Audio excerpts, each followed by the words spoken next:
For the 2019 model year, Mini is rolling out a slew of updates to its current 2- and 4-door hardtop models and the convertible. It's a very modest revision in most respects. From the front, the only real change is to the headlights. The LED running lights that encircle the main lighting element now illuminate in a full circle, and that full circle flashes amber to function as a turn signal. The sides are also virtually unchanged, but coming around to the back you'll find the most obvious change.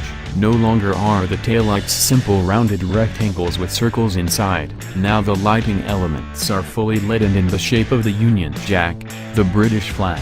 It's executed well, but it's a little silly. What's next? A horn that plays rule.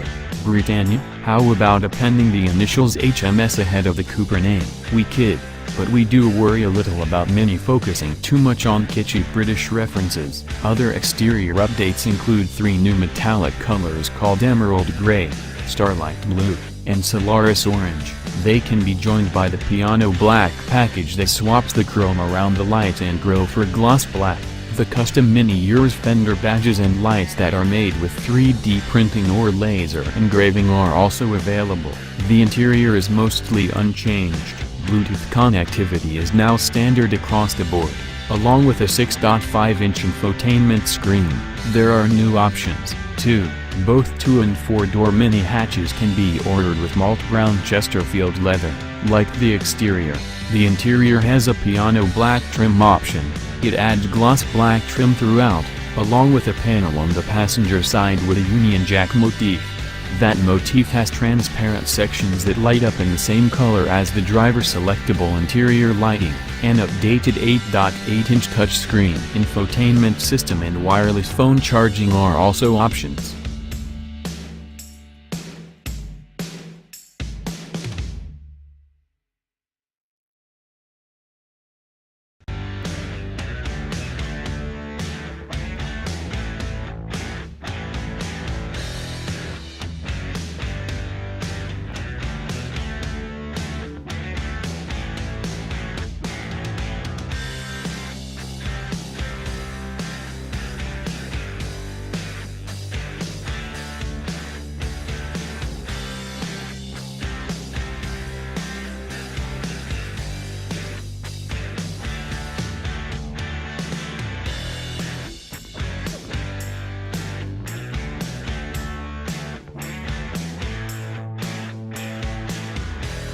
Yeah.